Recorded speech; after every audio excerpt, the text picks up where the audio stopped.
Malole sei fo mia nei tu la le ori.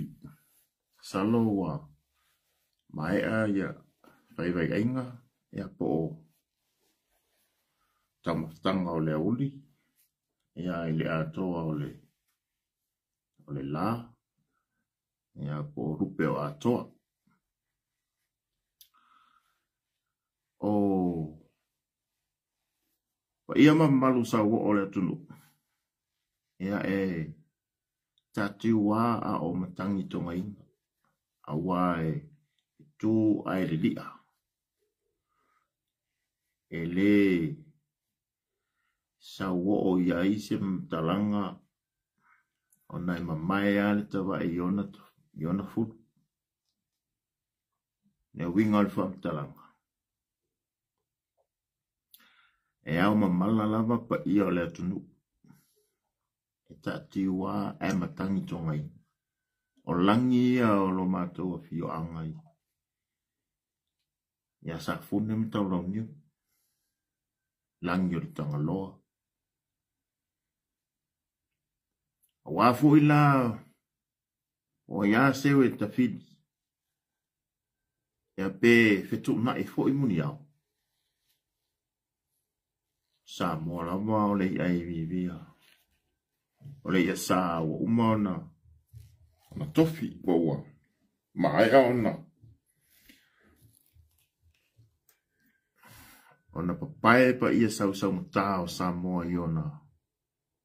Tapua fanua. Ona fasino manga. Itupua maota.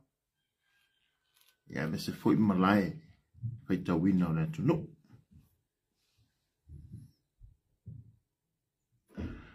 Awa. A tato wolo i pa ia mamamaru le tunu. Ia. O pa ia wātua. E au mai lava. Ia tua le whawono. A wale fio. O rualo whainga. Mainga. Wale matua ia. Tala mai bau. E au mai pa ia Samoa. Mai le vaa fonti. Tasi lufi. E au mai pa ia. O le awa atua. O watane o le tu. Ma le tu ya atua wha nofu. E au mai. O le ua ia lufi. E awa pa ia o le fale atua. O atama pu nefu. Au e rua mwhaki alofa. Sari whao ma le pā. O le ua ia lufi. E awa pa ia o li ua atua. O wale aingi sa kalo. Kofo ufuia ma. Al whakalenga ia kalo. Wale ali di muli. Lufi ma kaulaungu. Ao a mai lufi. Lele. Olo o se di ai ma se e maupo ai. Se polaka e emo. Mamuringu. Fio ai le kuia kua. E su ai le kapua inga wa oe ole. Ku mua lufi. E awa pa i ole. Kua masanga. E wae. Lalka i aile. Pale ongo le a kinganga ma le ku kolu o sanganga. Whareaka ma le ngafa. I malie mpai koe lau. Ma kuar ku ua wasa nia kang mafit. Ngo foi kupa i leo ar ka ngwa wasanganga. Wal far kuisa mau. Or koko. Or makua or far kai ia wafaka maurulu. Or sunga ar kuisa mau. E awa pa ia. Sau ngaka or fale a anga. Wai makua ar ku. Ia leun moenga. Fio ele fio ngali kuyaanga. Sua iso ai malangi. Malo kuyaanga ka malangi. Le makuang kongi fariba. Ya ke oi alpi amale fariba. Male mamalu ya ke oi kui. Umangam pasise. Wale lua malai fongo I maunga mungu wa usala. E awa pa iyo le poliongo isa la fai. Wale a fio au. Kung may pea. Matanga loa lilo mayama. Lalaka iai le poliongo kele isa la fai. Mai ai sa fuku la fai bai ku fi ngau. Makia I ku au. Fare koi. Male malai vai loa. Se wongo pule. Wa kosa mo. Ao ka ko uso isai. Yale ka iyo ko. Mama opu. Sua male vai famua. Po sua male vai famua. Sa ole mesale mua mareng lang ngiu ngisai lua. Fo mai kulang.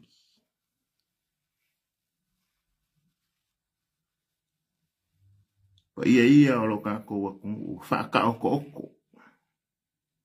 Mai lava le malai kele malai. Ka funga I malai ao. Se ia pa ia lava le whao sa wali. Lara ka iai.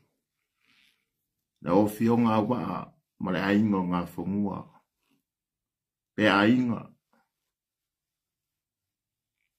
Na o fionga le mapu. Soria mpo ai mea. Lala ka iai ko fa. Marka po inga. Mal mamalu ya ke ole la ka wo fala. Pa ia mai makafangua se ia pa ir si ol fungua. Kari kongu le fifi male uli. Ka ko ale anga fakasi. Abela ia le fa bua male vi inga ile ko. Wa ole wa ka male. Akau kau le lei sa mo o ia fiki mau polonga. E kua male ale au sanga le kuwai. E fionga le mangua le sanga lala. Ve me ya. Nya sa mo ngalolonga kama. Afengea wa sei pumai. Wale kua au le usanga sa. Kiri au maua wa. Averi king of kima polonga ya kawalili. Nga fele I chafak. Kalili ya la iya lea. Suya ile ngo kafai. Ya funga mawaba. Wila uang kai. Wale kangaka. Male kaulaungiu. Kat kongul ngai kaya ngalua. Kako wheloa I numongu. Ele o kuongu. Ele soifua lang mama. Ele soifua lang de lei. Soifua. Ako li o le masinga. Wa Samoa. Ele ka alo pisi ai. Se kaukai. Ai kauanga akoa. Ufangoka. Kaunga akoa pa ia sausang ka Samoa. Yonga makai pa fia. Wow, ainga kupu, ainga papa, ainga kafaifa. Si oi kama mainga. Le lau lua. Ku mua mapule, ku au malela kau ainga kai maliwa au fongki. Pado polo ko finga. Ya fia maya ka kou ale anga ili nge fia. Kaya ngari ngalua. Da se maka upu ka kou ki kala ngoinga. Ya, ma ya po. Lewa. Laka ia. Inga faiba la kala le kupi. La sasu kolungi. Ya. Wala kare kaulome. Mai kawinga ilunga o fasalalonga ia mese fo ia ne upenga kala o foi la unga mese fo ile upenga kala o kuskala. Ia ilma ngia male makang o fio sa mo ngai vai kau. Ngaso sol fo fongo fonkele madua. Pamalo le pai le faiba ile kalisia. Alo pamalo la bai le pulenga kalisia wao. Sua sunga I whawhenga ia mao ko masiafu pa ia ia po ko whakua ia le ngaka ilea le kalisia me kisi na ngā whionga le plesi kenge paida kusima le pa ia ile kalisia ilonga pulenga ia malonga I kalisia wao kele sunga I whawhenga mola ko whakua e whakarofa fo ile puleanga e kalisia ka koriko. Ia mai kalisia malawa I Samoa luku mamonga ole kalisia le upa ia aso nga kai.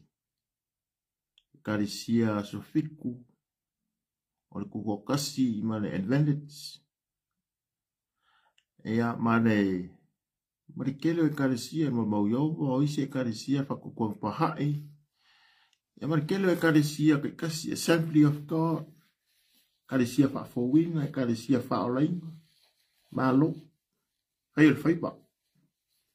Se lava o ko kau swinga le ipupai o leola. Ia wangi a nganga. Marikala lei mal whafowinga o nganga o kangaka. Whawhaide leinga o nganga o kangaka. Ia ilea fo I pikola au lo ko ngā ruru e. Whamalo ngā rui. Ia ko sunga. Ia o mai nei pa ia what malo. Ia lau whionga ele. Kui maleli whaku. Kama ia ila inga kawaanga. E mei selu whare koru a inga e kausia oe. Ia la inga kaulangi me la inga sakong whongo. Ia. A whio ho ia. No kongo fwa ko koru. Suyo fongo si kofio ia mau ko masiofu ia fio ela o fio ngal kamai kai pale mia le fabaya marau ka penge kale fabaya io la o fio ngal fon kalai male mamalu de pa ia su fai pule le moka io la o fio ngal fa komsiti a famsim city ma le pa ia I whamsingo, be ima kamai kai whamsingo. Lau sunga I le pari kele o le skala, o le whamsingo. Ma le mamalu I le ofisa o whamsinonga. Haululunga mkanga ruenga, al malo, haululunga o kampangi al malo kuma oki. Haululunga ma pule o kampangi ese a Samoa. Paululunga makaka ese. Makampangi ese o Samoa. I so se maenga so se vai pango. Whakalo whaku I kulanga alo. Ia o whiu ngai. Whiu mai sidi. Whiu makau malos. Nanga ia fasini o au mai po ai whiu le karangom pispisa o ilunga le lainga. Ia kasia le fiu. Ia awa kele nga for fiu.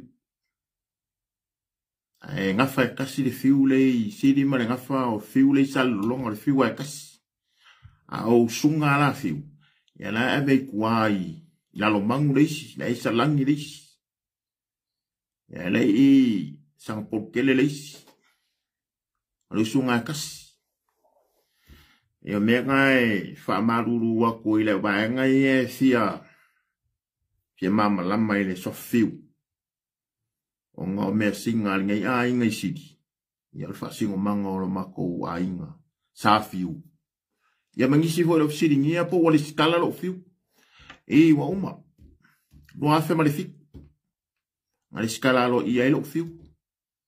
O le fiu lava ngei mo le whaasiri silanga koe whaasiri silakiri. Se ki ngā i karinga o ka ngaka e su e lo fiu. A whaia e ko ke fiu su e lo fiu e ko ke manga kaufi. Ai o ke ko anga pe whaasiri sila. O le fiu ngei o le fiu mao yo ia. Fiu mongi.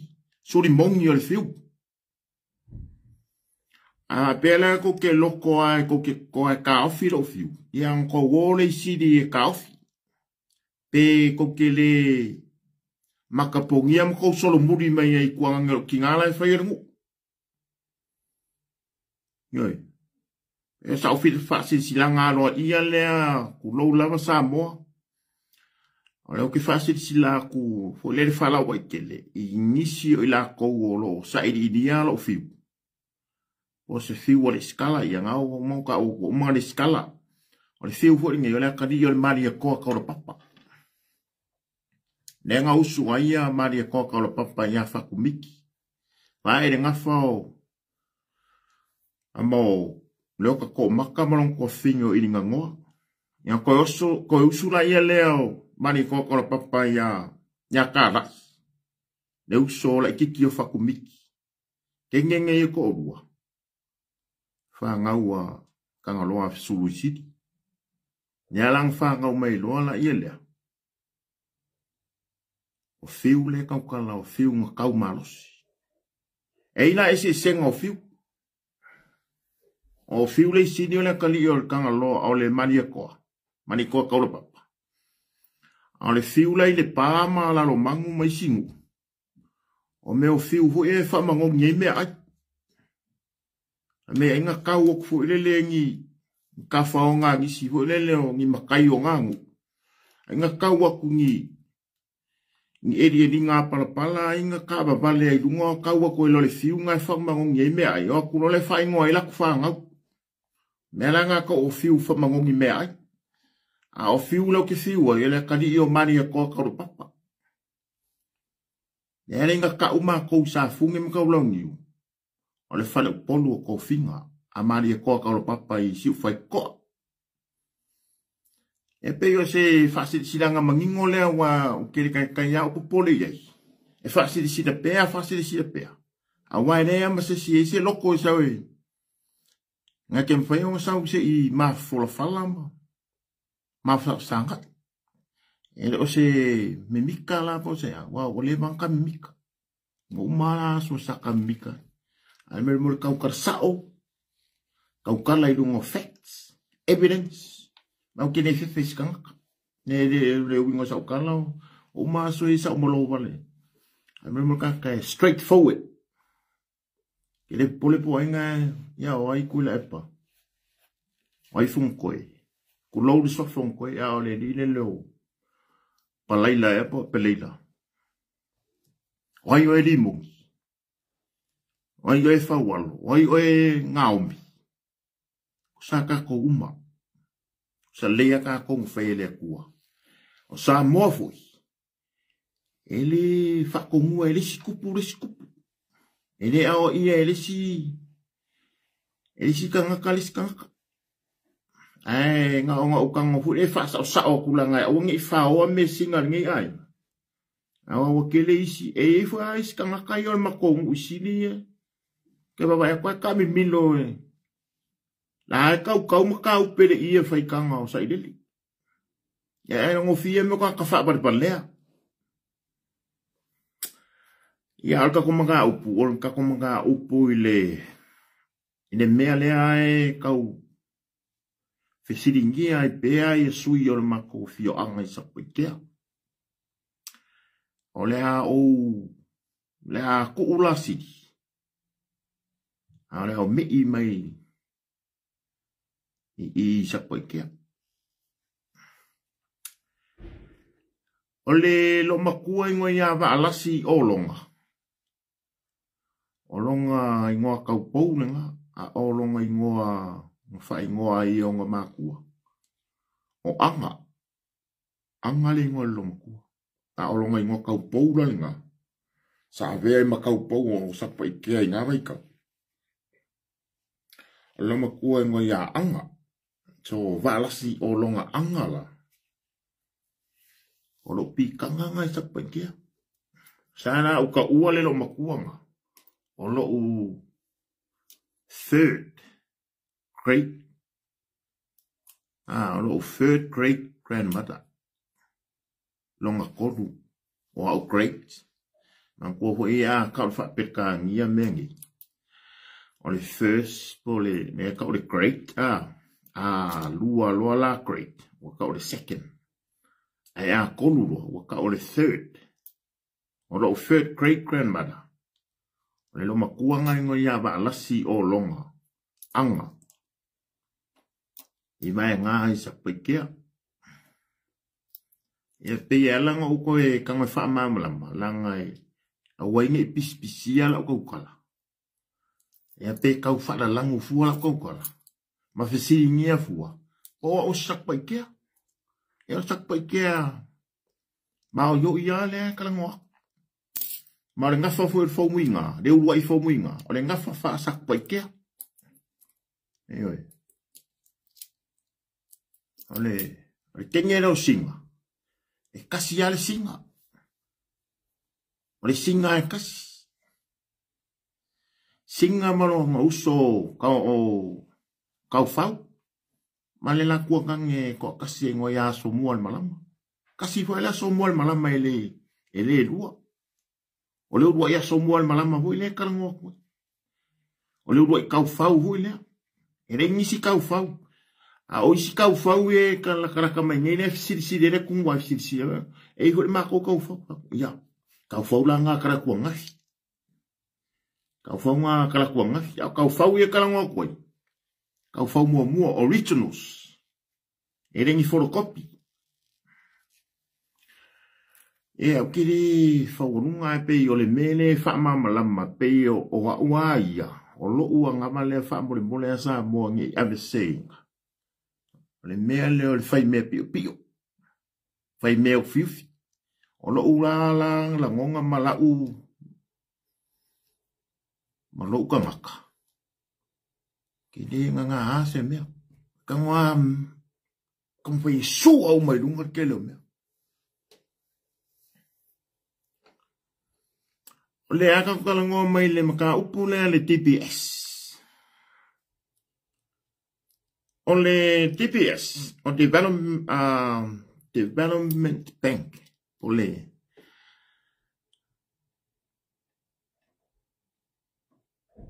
Development Bank à Samoa.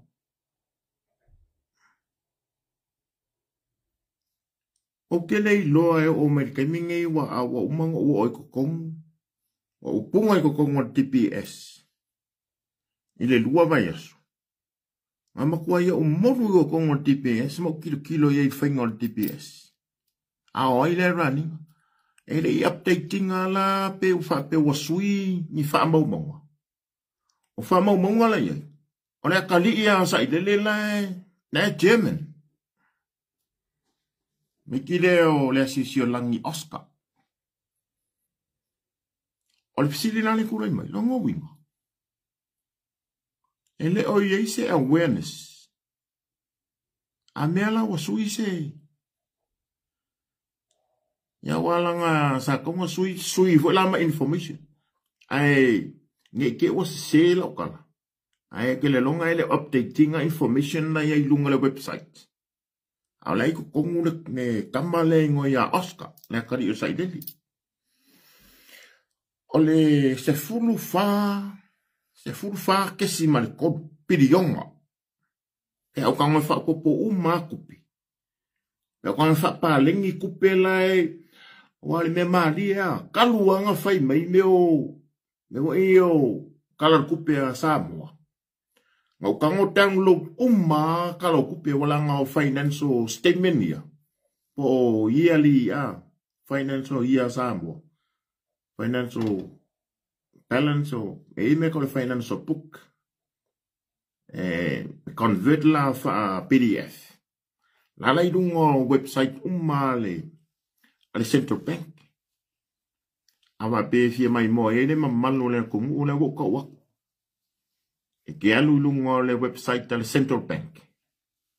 Ma le website le MOF, Ministry of Finance, ne mela pulei la minska ia na kimu ia. O le ri fo le lo sau o le ngoleri. Fa kimu ia e po sau kim. Ne ri ngau sau kim. Ne minska nge yo. O makanga due ngau o kupi. Ia makanga due ngau le TPS. O le farkupe le TPS. O le Development Bank of Samoa. O kongu la meanga a website nga. Peila le la koi me i mai i le Central Bank. Le Central Bank la. O kango download uma mai ia li o annual statement. O kala kupian malo kuko kasi o Samoa. Mai la mai kua. Kilo lola ia lea mau kango loai. E fai mai lalo meo depreciations, profit and loss, my liabilities, ya mea kau adjustments. E whāna ia makingola i se kanga kale maka mai mo mai se sila kung. Ele leisanga accounting. A me se kasi ho i o wangale ke o se kasi ho o ki ngā makalangoa. Lei runga i ra wabaya kua laku lunga longa o ia longa suafa. O i le lau whasa o me isako la whaele o lau kimu ia a. O i whapea o saru kimu. E ringa o lau kimu ia. E sa o la isako.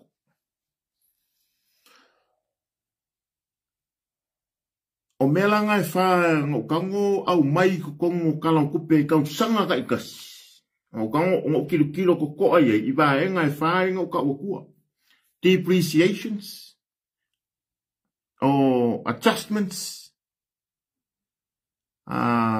liabilities, ma meka o profit and loss.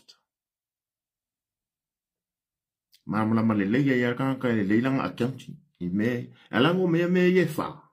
Mai ko kongo kalar kupe, i lea kausanga, aso solo mai ai, i kausanga mua, a maka mai valu lua.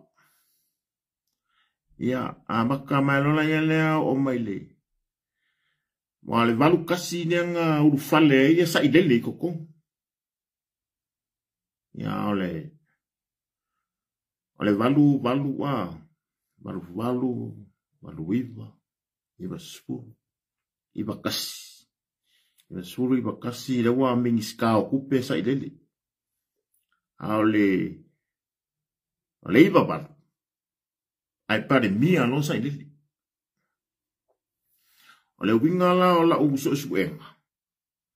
Nga o mai ai ba enga ia, le mawai le kupe le woka wakua. Se furu fa, kesi ma le kolu pirionga. Le kupe lei loa Samoa. E lei koko ngi o longi. E le o longi hoi e fafu. Po walanga le ukong el fast. Mankua rengo fai aku ia post nga baku. Fase lau milionga. Ia fase lau milionga. Lewa umang kokong yo le ika lafu Samoa i fare kupe ki kele lau langi le vea ile ADB. The World Bank. Never penga. Bank kele lalang. Ne e kala fuele kung. Ne ang tako mai ko kong ne mai kong le fast. E o mai le pa lengi e kasi kesi mane kasi pirionga. Ale au ku ola ukala ngoi le asor ngi. Ne e kau ke kala ngoa lola i ba enga le ufea kwe. E le se furu fa kesi mane kolu pirionga. O le lost, o le kupe ngau, o le kupe lei loa Samoa, i lo ngau kau ke keli. I longa hao ki kele. Se furu fa kesi marikodu kusala o la conclusion la nga. La ngai kele isi a post ka mua. O la conclusion la yo o le whaopoponga o mea o appreciations o adjustments, profit and loss, liabilities, wa o ngai mea kau terminology o accounts. O ngai ke e maua ia la o whaingo kupe whaanu. Po kupe e ave whaalongi. Pela me o liabilities po debts. E kalafu. Loans. O loans ma debts. O ka unga ngā terms for accounting. E me o longi fu. E wha unge aku. Ia aere ko ngia mai. Le ala ma wai me o outstandings. Me o penga. So la walang o me e wha maungi ai. Pe ngo fa ko ko download mai me le website ta le malo. Nang website ta ka ko man ko fo me ya malo o me ko kingo o ma. Ya la wa mai ai lo la fo inga le fa ko ngi la. Se furu fa kesi mar kolua. Pidionga. Ele ngi milionga pidionga. Ta lo vai la uftaringa titia. Robert Amitonai. Malokas. O whamamonga laia. Lea lai leino o tau whai pē langa atu baenga nei. E le o se loto leanga po se sueso e valeina o le sunga ile tuila e pasa ile le mari lenga. Oi peitai. O mea e te tau ona whaamalia ile upulea. Transparency. Transparency. Awa if tik te le lava lea. Ai se lava na le transparency mai ai. Le telo nei mea I tausanga waru. E a tato wolo la e to e mai le mata upu lava ia walau si te fia le tunu o umana o batua foi. A ni tele o mata upu nei peila o le ngau o le polensia. E le isa transparency o le ngā mea. Le se manino le tunu. O tupe o le misela. Masaro matuati ngā talingo tangata le tau so o ia mea. A wala na o maia. Se I tamu whai e wha malamalama pe a watua le wingo o lau point. La me walenga le maua le upu le o transparency. Whai me manino. La me wale wha manino ai le atunu. Tato me I mai tupe o le tsunami. Whape nā fo. Tu sa o mea nā e au mai. E whai ma whaata I ta inga. O mea le manino. E peo no o la unga atu ana le lali tae au. O le unga atu pulanga le o tato iai. A unga atu pulanga o le malamalama. Wata ma mai umatangata Samoa. Tele yo tama whanau o Samoa. O lo ta ape ma. A talo whatu. E lau sunga. Nau fionga fumaono pene ula. Alo se kumia. Lau sunga whawhenginga kone leo peni. Ea malau sunga whawhenginga mei avito. O Samoa. Tele ana tama whanau. Whanau ia Samoa matua tama maia. Oi matua ia ufasa se ina ia le maua le uso lea. Lea e tamwhai e alu I le pālota mangiangi. To rou lava ia a tanga masa atanga. Ia fio anga mangiangi. Me se whai pa ia alo fuatama. Ia male mamalu ia te oi whai mai maunga. Nanta ia o lua ia tama puama manongi aman. Ai o te fia whasa oina ia lau mutu o le uso lea sa mawasenga I uka le NUS. E ri leo fiti ai masu le la alu parota. Mawasenga. Nai loa a whape tau mai lau video lea ia. Wha maoni ia tūranga tau o. Ai o te whai atu ia te oele uso e se na o man whasa o atu au mutu e tau whai vai mana ia asiaka. E se ngā kala e whape ai E le io ole aka mai o Samoa. Ia e me se mako io le vaenga le whakokua le ko Samoa kasi vaenga le fast. Po fast supporters. Ia e Samoa mala wawanga uma ko aka mamai ar ko kele. Ole unga ko pulanga le ke, ole unga ko pulanga le mala malama. Ai me se. Fa kai lo ka ko wau maua ia kumungi. Ine angi mea ko kupungi ia kumu. Se mea ko aka whea rua ingi ila kakawale mea whea rua isole kongo ngipsila. I saka iei fo i auskaria wa leo whakasi maia. E isi o first cousins leo te tia lau talainga ele tola mawai te tia le ukso o le la ulu no fumaleani. Ea awalu i auskaria i se uso leo maa. O isi fo yo antes mongo fo. Ya kari konga fa pe nga fo o ko o lalam papa o fa kasi mai e le malo ke le Amerika. E matua malama me umma. Malama manino. Fa nga malo e ui o lo yai patua ta ma i fo ile. Ta ingal plestene o Donald Trump. Ia ai ele o yai se oi. Ele e se oi ne taimine pa tala fa lo fiona tu fia o mina o la ya la sunga u peli sunga el muripola ona ole unga tu pulanga wa tau lo tato me e wa tu wai on tato me se mi wa tu wai tato me I duma mai loa e o tato tangata pe e fa tau lava la fa mtalanga nei lo tato tamfai ia manino, ia malama o tātou tangata, ia tama mai o tātou tangata. Ai me se lava la, I la tau lai whakari me Samoa. E roe o koule mea peyanga mea ngasi, le mai so o fu I nga isi o uso whasalau. La ma fua anga le inga le loa Samoa, le mea lai kupu Samoa. Levanga whaapong sae kuila epa, levanga mga o kuila epa, awangi I popoko kangaka. Awangi I malama ngā ofia kangaka I mea lai whaia la kupu. Awa ama malama kangaka. Ya. Makele wala ia le bebesi. Ai la kunga kan kunga. Ai ala langa mako kaka lo ngoku avea lo ngi kangaka whakawa. Ma se sui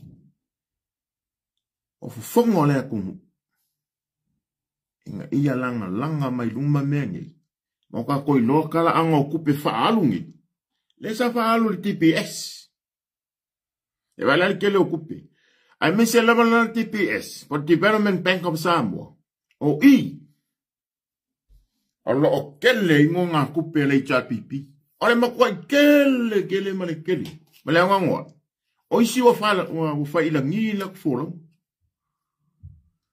ia ku lo la vale inga sama ya sama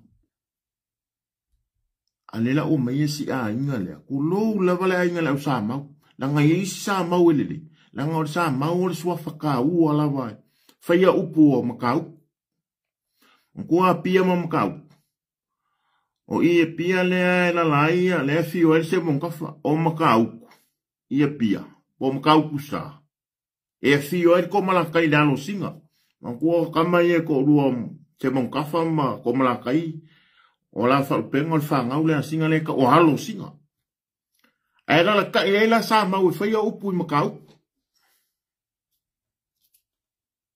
ku lo la le sofa a sa ma ale au fa nga kunga le fa ngau le pakingo le au sa mau foi sa fa la fa pasile ba fa mau nginga la le menga o ki le ni ne sa ai kupe I sa fa pui le sa lo ia o se ma sa longa le lo po kupe nga le nga fa ka we pasile ba masa salonga ngai lo kanga se masa salonga ole mea ngai le nga fefeke kanga kole la ingo sama fefeke ko mal pipi er kinki fo le ngoi a N3D O ngā fui. O le ngai wha mau monga I. Lau ke kala ngoa o kere o wha maka. Au kala ngoa I wha mau monga. A wale mai kai ngā ngaru mauria o ngei wha masingonga ngei mele ngau. Le maa wāmu kui leku. Ai le lau kau kala kua. Usala a alu e whaisanga kala le ilu mara. Ngā wakulole o wha mau monga. Le maua I wha mau monga DPS. Ma liwa le ko ngia umar kele lo longi. Kele lo longi ngā. Ngā longi kua le inga le kama le a lenga whare pui pui. E mafuanga ngā le iwingi whare pui pui o le ngoi. Wai kau sa o ale upu. Ngā oi ko kongu le inga le kama le salo ia. O ia le silo ia le TPS. Le mafuanga kongu ar ngā le ko ke baba ai ai. I le au sa mau. Lale lava e kau pe upe I lalo. O ie whaikanga o saideli. O ngā fōi lenga ngā oi ko kongo TPS. Development Bank o Samoa.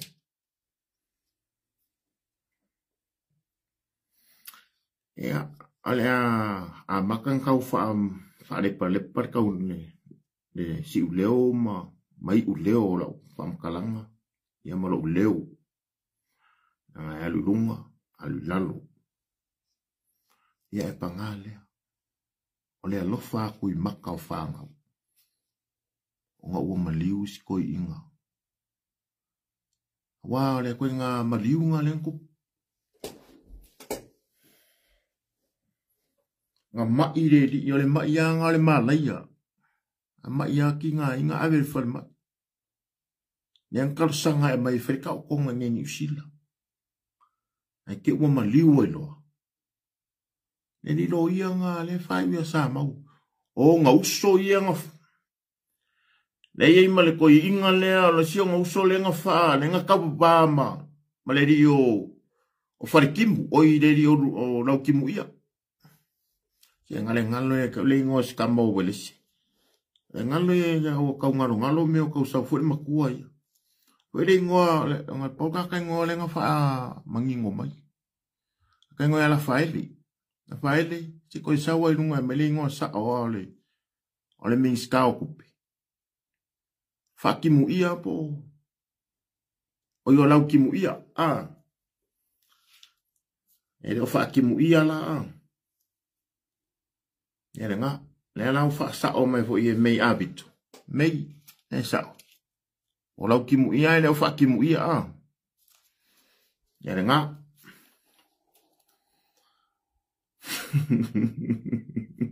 E malo whiri sangere.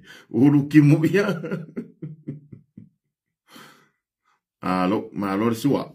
Ia o kala e ka kuke, you know, mea ka ole pau. Nā au le panga o longa o lau kimu ia.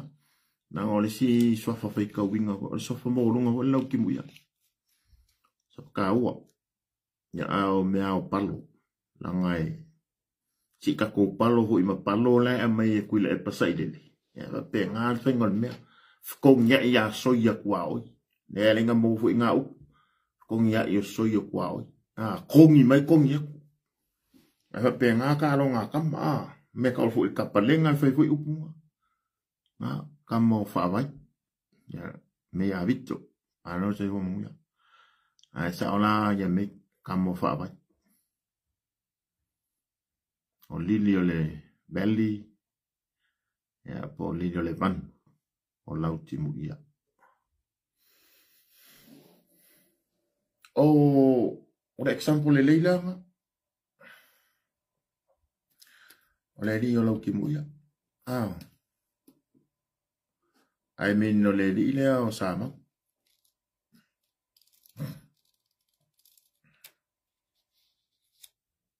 O le ka ko me le si example. Po ila le si lea. O ila le si. Ya. Le ri sa ming sky ngo ya. Sa swimming ska. Nei kongo le chal pipi kai mini. Ai le ngol ka. Ya o ke vanga. Ke vanga enga kulula so ke vanga la fa mes. Ale a mai le ngo vai fuk. Po le ri ngo ya pesca vai fuk.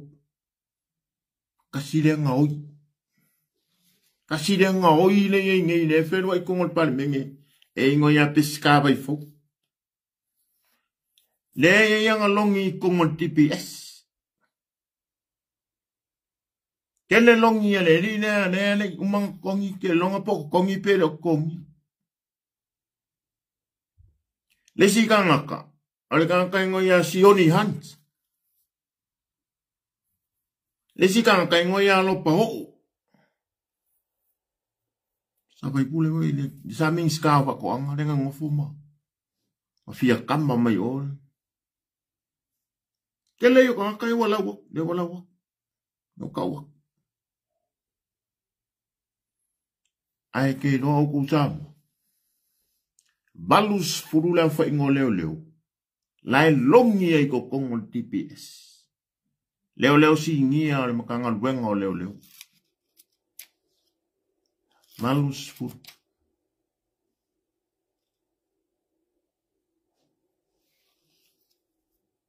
Se lau mong kupulea fa inga ka ngaka HRPP.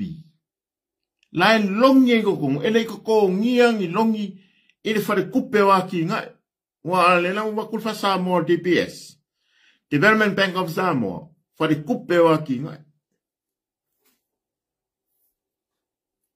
Ya. Ako wola zaidi. Awo mga abaka ku fa mo. A o mea ye ka kaunga saule li ne o whaakimu o ilau kimu ia. Sa ue whaali mai lumar kai mina lele na ka koa nga ia ku iai kana kupea Samoa. Nyoe Samoa. Mea ngā le vinga kua. A mai nunga i kupe ianga o bakunga se furu whaa kesi mari koru pirionga. Lai ko kongu ma meo la fonga le ko kongia. La fonga le kongia. E ai la mal depreciation mo mea ka o balance adjustment sa depreciate. Fe konga inga account. Fa pea le e le kupe. E le ko kongia kunga le malo ngi usita. I taimi sa kipe le la fonga kanka Samoa. Ele ko kongia.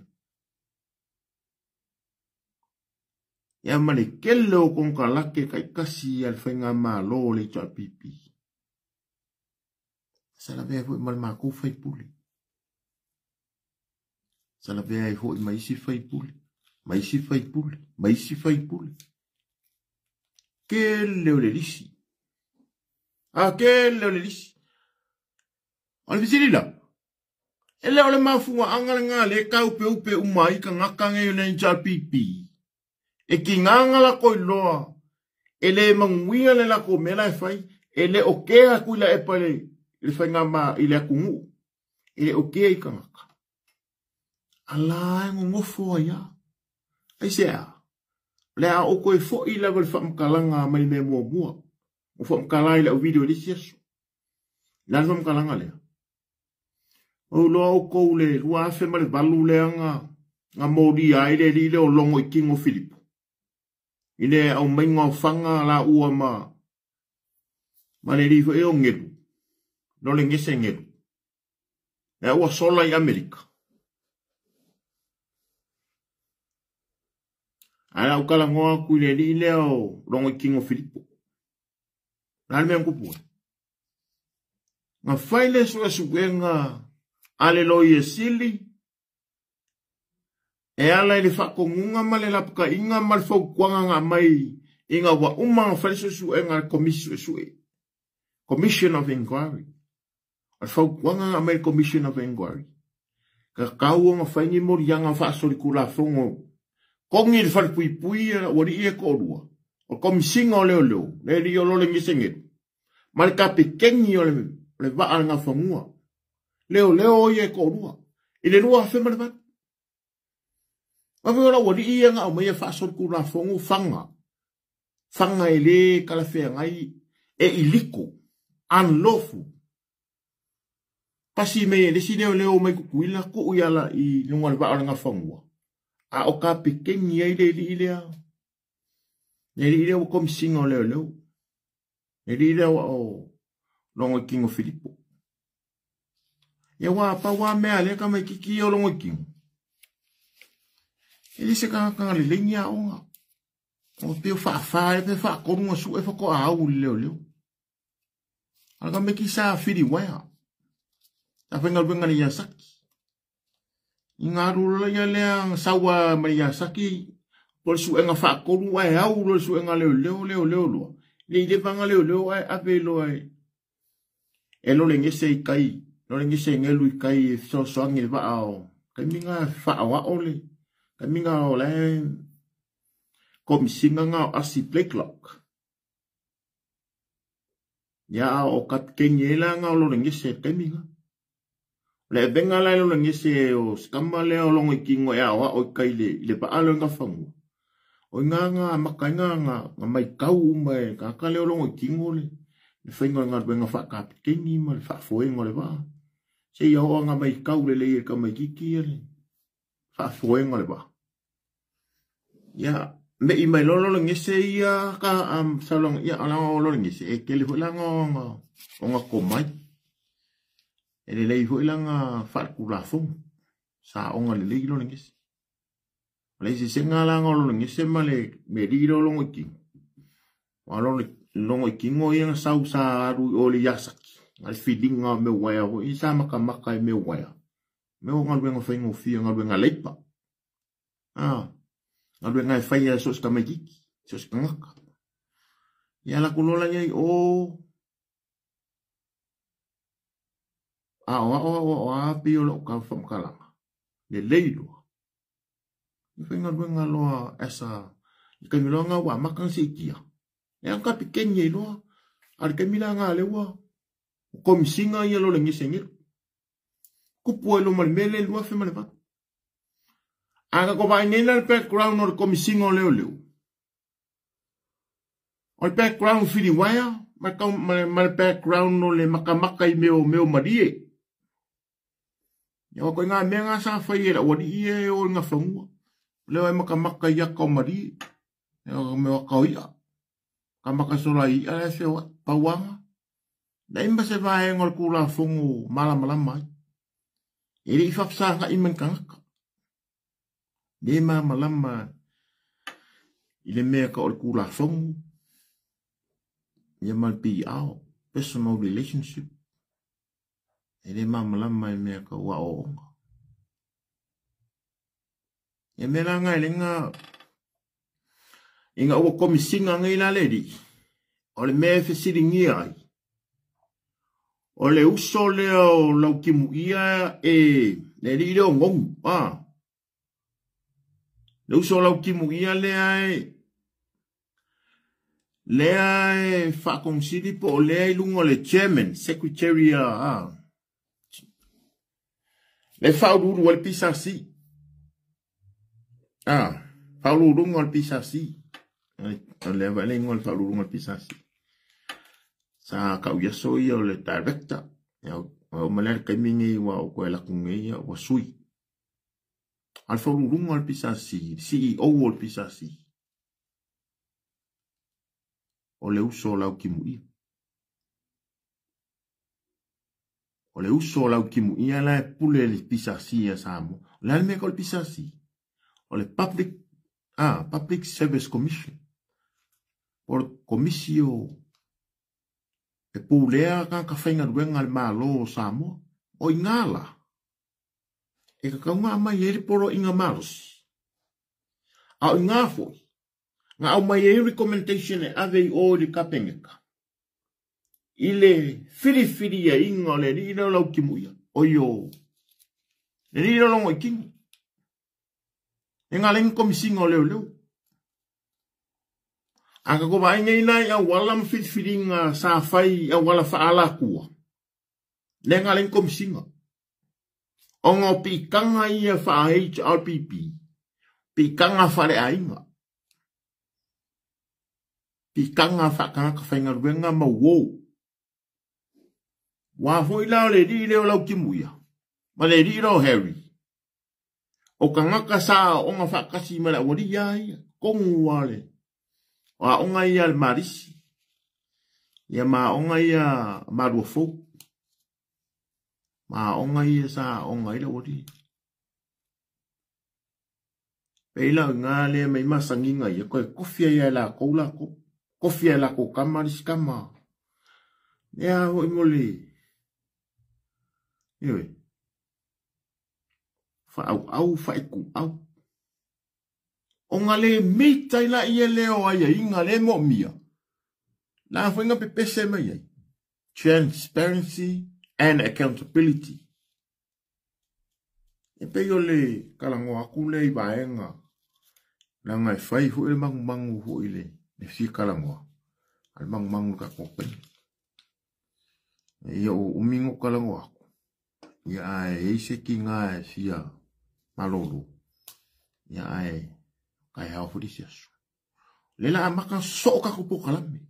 Nanga wa maka ka alonga. Maka wenga bebela le algo le mea. A maka wenga fai wha masingonga ia. Wale wala kamil wha masingonga le mea. Lele ia li o. Le mori skeng o. Nisi mori anga mo mua skeng o risi. Ea o fia whakaseri se masunga e pule ai. Ia male ko whae le ia li o. Wale ko whae le bea. E wakasila male sunga lauri al mani ko leo.